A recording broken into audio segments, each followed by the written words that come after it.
Bueno, vamos a continuar, ¿no? Pero como siempre vamos a esperar un par de minutitos a que se nos conecten algunos compañeros más. No se olviden poner su nombre de nuevo en el chat grupal y empezamos en un par de minutitos.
Bueno, en todo caso vamos retomando hasta que se conecten los demás compañeros. No estábamos acá en el contenido del derecho financiero, ¿no?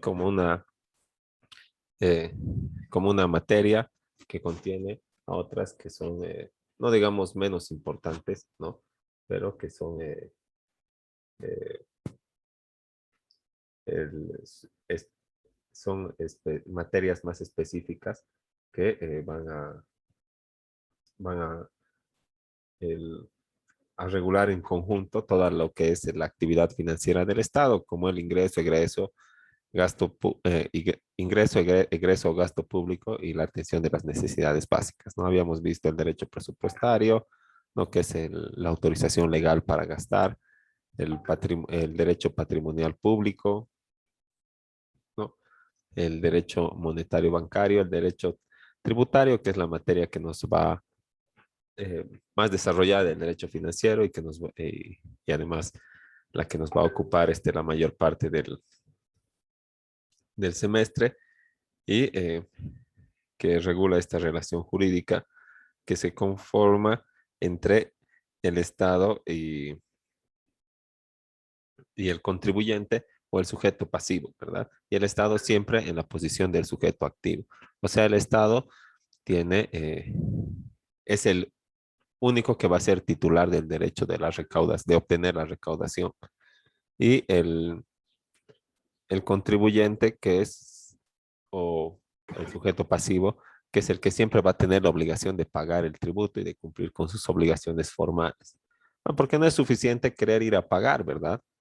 Primero tengo que eh, esperar que llegue la fecha determinada, ¿verdad? Tengo que ir a declarar en el formulario que me establece la norma, tengo que llenar como establece el reglamento, luego tengo que imprimirlo, tengo que sacar el código, tengo que ir al banco recién a pagar efectivamente, ¿verdad? Si no cumplo con todo eso, hay multa, ¿verdad? Si no pago, multa, ¿verdad? Si no declaro bien, multa. Si no declaro y no pago, multa y multa, ¿verdad? Entonces, eh, parecería que el contribuyente solamente tiene obligaciones, ¿verdad? Y que el Estado solo tiene derechos, ¿no? Pero también vamos a ver, en el Código Tributario están establecidos de manera expresa cuáles son los derechos del contribuyente o del sujeto pasivo, ¿verdad? Y también están los derechos y los deberes del Estado como sujeto activo, ¿no? Que es el único titular del derecho de la recaudación. Entonces, todo eso regula el derecho tributario. También regula la imposición de multas cuando uno incumple con sus obligaciones tributarias, ¿no? También regula los ilícitos tributarios o las infracciones a las normas de carácter tributario y aduaneras, que los aduaneras también son de materia tributaria, ¿verdad? Entonces, existen tipos de ilícitos y también tipos de sanciones, ¿verdad? A los de menor rango, que se llaman las contravenciones tributarias, les imponen penas administrativas, económicas, pecuniarias, clausura, ¿verdad? Pero a las actitudes que son una afrenta al, al Estado, ¿verdad? Y que además afectan de manera directa el derecho de recaudación y la atención de las necesidades públicas, por ende, ¿no? Se los califica ya como delito tributario, ¿no? Y es otro tratamiento, ¿no? Entonces, eso, ¿no? Regula el derecho tributario y también los procedimientos administrativos con los que se fiscaliza o se sanciona, se determina alguna obligación, alguna deuda tributaria.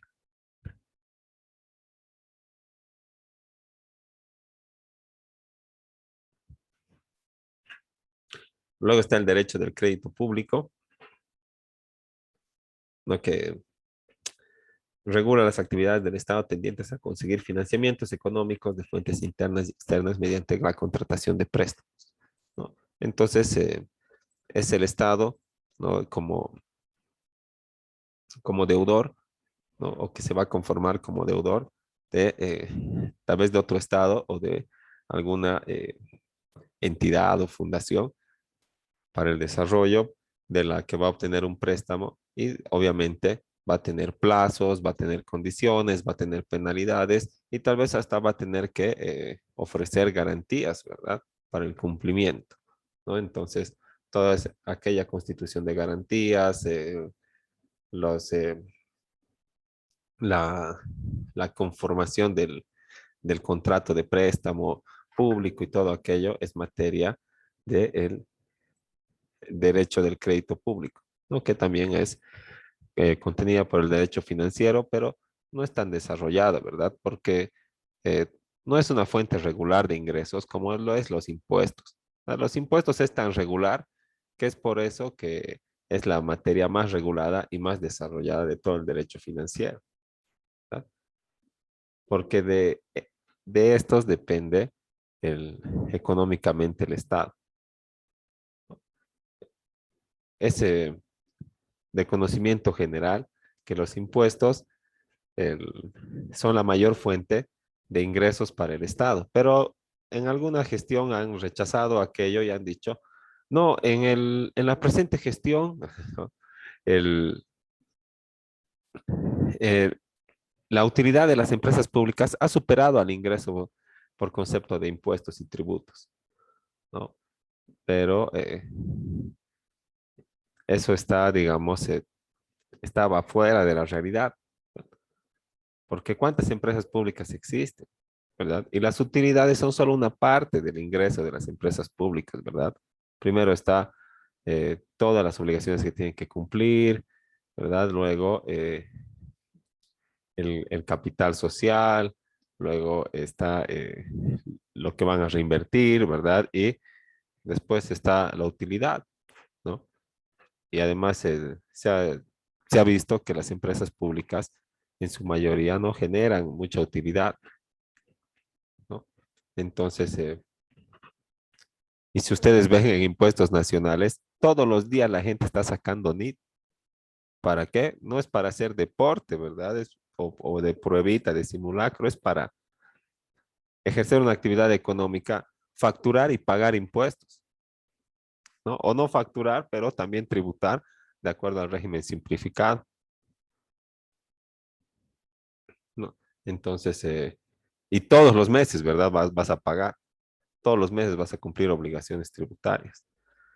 Entonces, es algo tal vez un poco alejado de la realidad esa afirmación de que la utilidad de las empresas públicas, por lo menos aquí en Bolivia, podría haber superado al ingreso por concepto de impuestos. porque se cobran varios impuestos, ¿verdad? Se cobra impuesto a todas las actividades económicas. Se cobra impuesto, se cobra IVA, ¿verdad?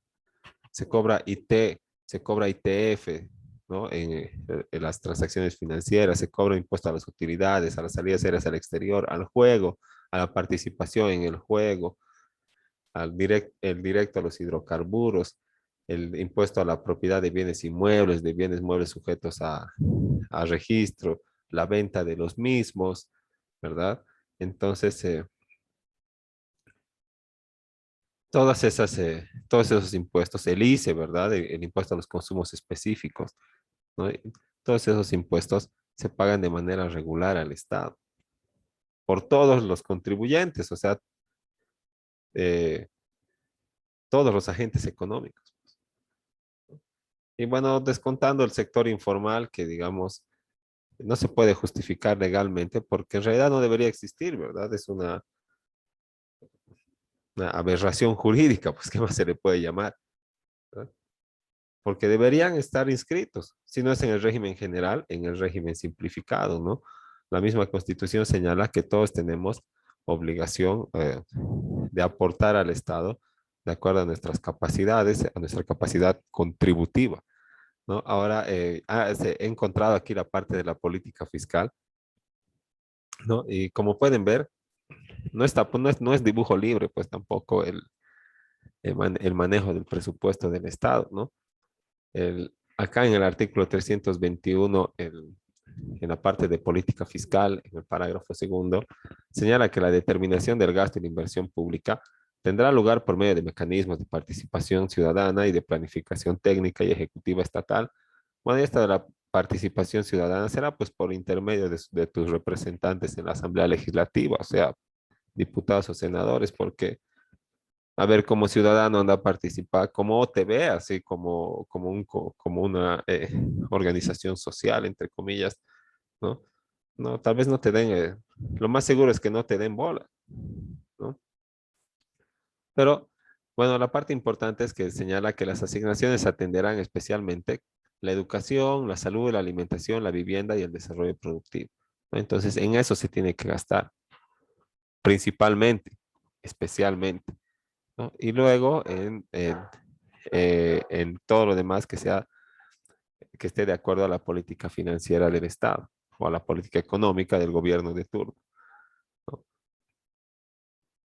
Pero si vemos bien aquí en el 321, no establece un orden de prelación, ¿verdad? No dice primero salud, después alimentación, después vivienda, no, sino señala que estas cinco se van a atender de manera especial. Entonces, depende de qué gobierno, eh, a cuál de estas cinco asignaciones le da una mayor prioridad, ¿no?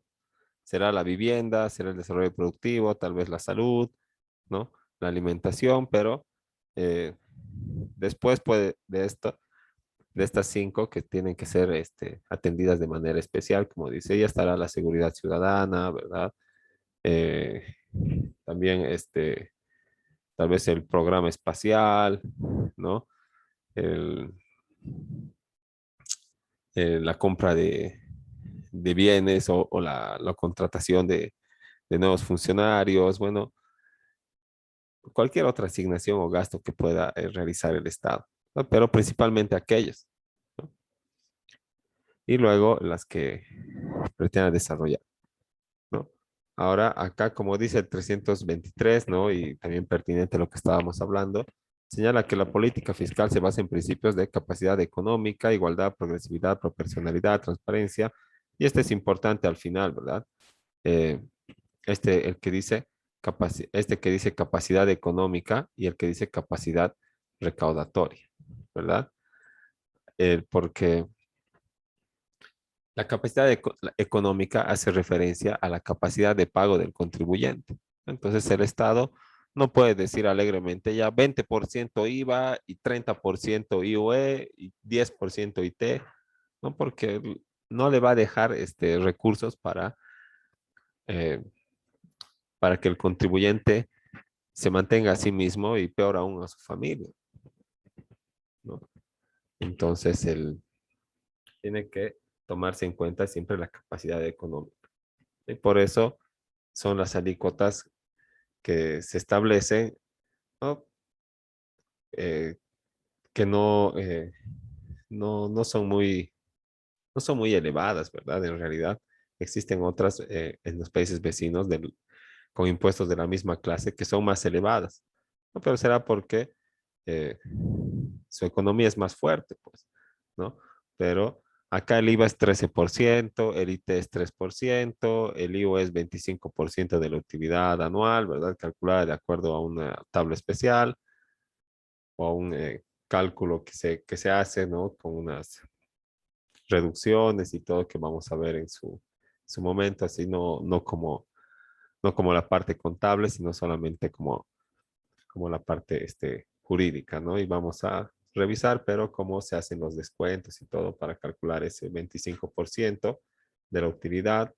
Luego están el RCIVA, ¿verdad? El ITF, el, el impuesto al juego, a la participación en el juego, ¿no? Entonces todas estas eh, obligaciones que se le pone a los ciudadanos tienen que tomar en cuenta estos principios. Y el de capacidad recaudatoria, que también es muy importante, que esto ya tiene que ver con la administración, como les decía, eh, no tiene no tiene que existir, por ejemplo, tantos impuestos que la administración no pueda darse abasto para fiscalizar, para verificar de buena manera el cumplimiento y poder efectivamente recaudar. ¿No? Porque si habría 100 impuestos, nadie sabría ni qué pagar ni cuándo pagar y la administración no sabría ni qué cobrar, ni cómo cobrar, ni qué impuesto fiscalizar. Entonces, anarquía tributaria, pues, ¿no ve? ¿Para qué vas a pagar si nunca te van a agarrar? ¿No? Entonces, tiene que haber también una capacidad recaudatoria.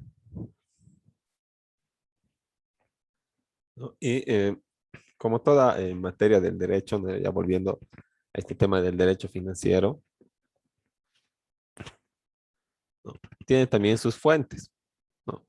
Que no difieren mucho de las fuentes propias de las otras materias del derecho, ¿no? Pero que está bueno repasarlas y nombrarlas, ¿no? Las fuentes reales, bueno, se dividen en dos, ¿no? Las fuentes reales y el grupo de las fuentes formales, ¿no? Las fuentes reales que señala que las normas deben adecuarse a la realidad histórica, porque si no pierden eficacia. Entonces, cuando las fuentes reales que motivan la norma, o sea, eh,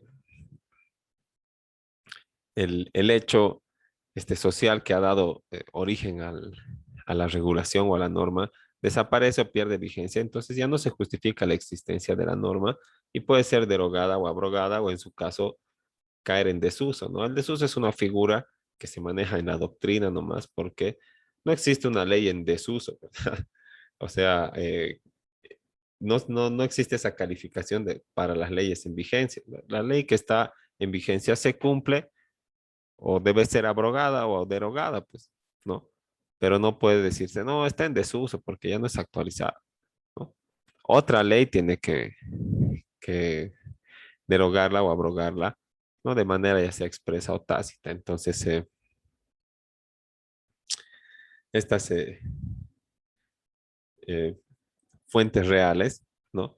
Son más que nada los hechos que dan motivo a las normas, ¿verdad? Y que se justifican mientras exista el, mientras subsistan las consecuencias de de estos hechos, ¿no? Que se califican como fuentes reales. Y luego están las fuentes formales, que son comunes a todas las otras materias del derecho, los principios generales, los preceptos constitucionales, la ley, la doctrina, la jurisprudencia, ¿no? Los principios generales del derecho, como esos valores, ¿verdad? Que el Estado tiene que optimizar para que los ciudadanos puedan ejercer a plenitud sus derechos fundamentales, ¿no? Luego los preceptos constitucionales, que son ya eh, el articulado o el texto constitucional, ¿no? Que establece eh, obligaciones y también establece, además, la capacidad normativa para regular tal o cual actividad, como en esta ¿verdad? Que ya habíamos visto, que dice que la política fiscal se basa en el principio de capacidad económica. Entonces no puedo crear una ley para cobrar impuestos, ¿verdad? Que vaya en contra de ese precepto constitucional, pues, que sea exaccionaria, ¿verdad? Que sea muy invasiva para la economía del contribuyente, ¿no? Entonces, cuando creen una ley, van a tomar en cuenta ese principio. Entonces, ese precepto constitucional está sirviendo como fuente del derecho. ¿No ves? Va a ser tomado en cuenta para la creación de una norma, ¿no? Después, la ley también es fuente del derecho financiero y además es del derecho financiero mismo, ¿no?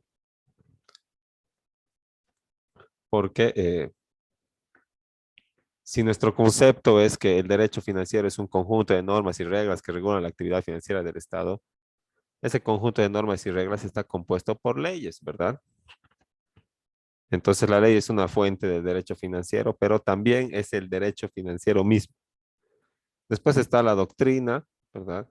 Como fuente del derecho, pero no cualquier doctrina, ¿verdad? O solamente porque esté en un libro empastado, lo voy a tomar como cierto y lo voy a citar en los procesos,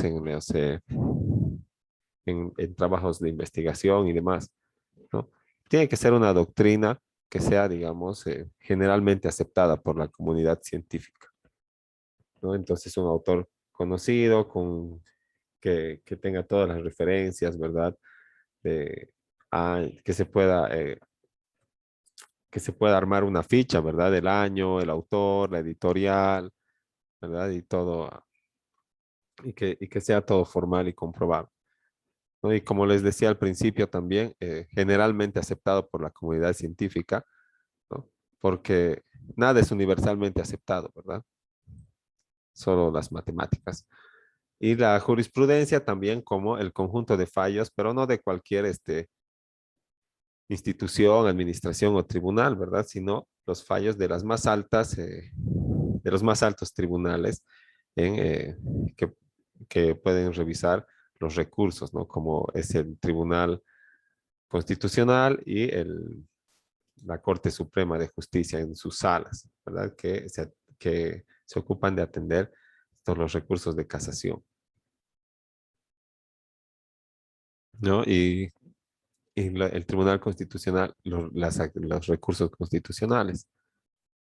Entonces, los pronunciamientos de estos altos tribunales crean una línea de comportamiento, ¿verdad? Una línea jurisprudencial, ¿no? Entonces, las partes y los jueces también tienen que actuar de acuerdo a esa jurisprudencia hasta que se cambie la línea, ¿no? Y también esta jurisprudencia va a ser tomada en cuenta para la creación de las normas, ¿verdad? No queremos crear una norma inconstitucional, ¿verdad? Y como las materias, diferentes materias del derecho también se relacionan con otras que tienen que ver con esta actividad financiera, ¿verdad? Con el derecho constitucional, ¿verdad? Porque entre sus preceptos existen normas de corte financiero que le dicen al Estado qué hacer, en qué invertir los recursos, cómo recaudar, cómo gastar y cómo controlar la erogación, ¿no? Después con el derecho administrativo, porque son las instituciones o las administraciones públicas las que van a ejercer el gasto.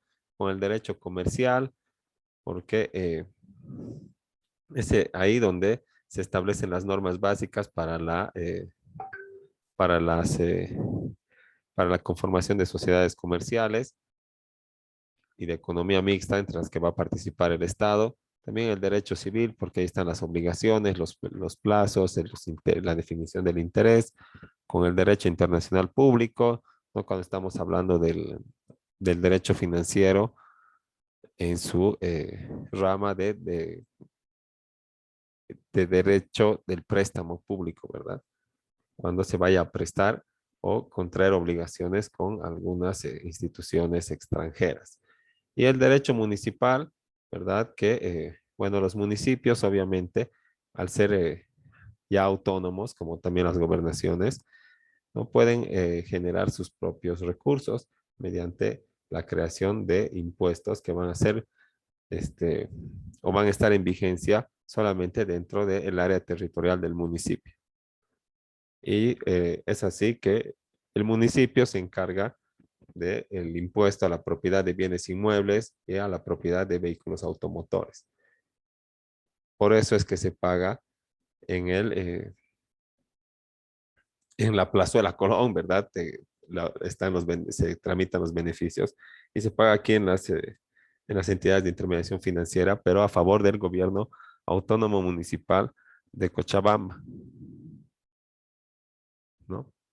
Porque es esa la administración tributaria encargada, ¿no? Si no fuéramos autónomos, sería pues la administración del Estado central todavía esos impuestos. Y también la venta de esos bienes, ¿verdad? De los vehículos automotores y de los inmuebles, está a cargo del gobierno municipal, ¿no?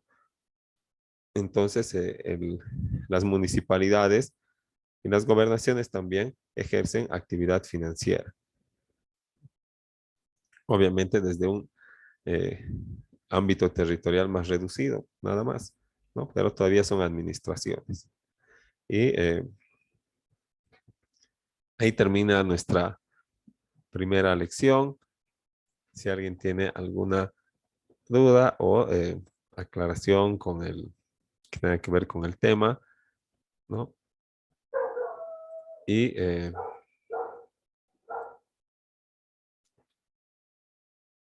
bueno, les escucho y hasta mientras también les adelanto de que ya les voy a compartir en la presentación y el documento de Word para que ya podamos ir haciendo la tarea, ¿no? La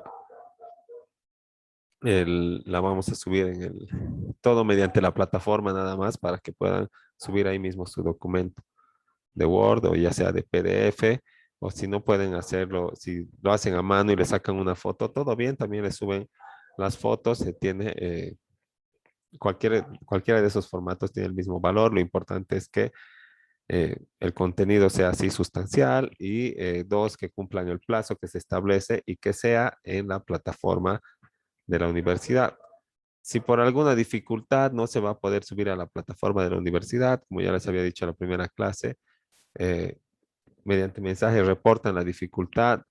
eh, Vamos a ver en esas oportunidades de que manden por correo, pero de todas maneras luego cuando puedan tener acceso a la plataforma tienen que mandarlo aunque les marque con entrega tardía, ¿no? Así yo puedo calificar, poner una nota ahí en la plataforma, ¿verdad? Y justificar ante la administración, ante la coordinación y demás,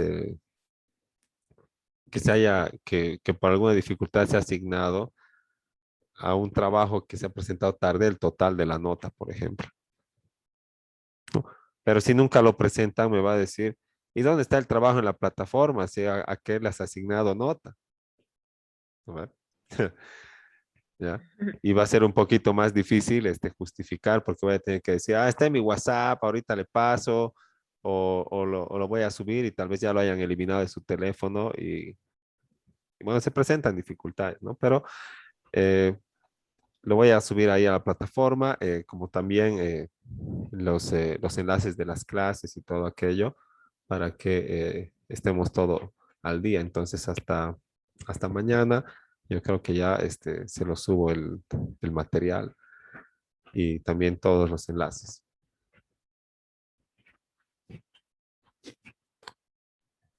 Doctor, Sí, una pregunta. ¿La tarea para cuándo es?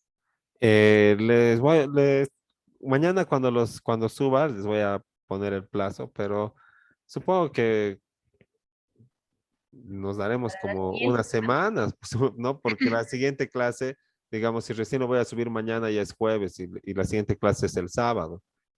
Tal vez sería muy pronto, ¿no? Por Entonces, favor, doctor, para la siguiente semana. para el siguiente miércoles, ¿no? Está bien, sí, así coordinamos y no, y evitamos presentar con retraso los trabajos, ¿no? Entonces quedamos así. Cuando lo suba, lo voy a hacer para la clase del siguiente miércoles, sería el 18, ¿no? Y el sábado ya empezamos con el avance nomás ya del segundo tema. Sí, está bien, doctor. Gracias. Entonces, nos comunicamos y cualquier consulta por el WhatsApp y por lo demás estamos viéndonos el sábado en la clase regular. Hasta luego. Está bien, doctor. Gracias. Hasta luego. Hasta luego, doctor. Muchas gracias. Hasta luego, doctor. Muchas gracias.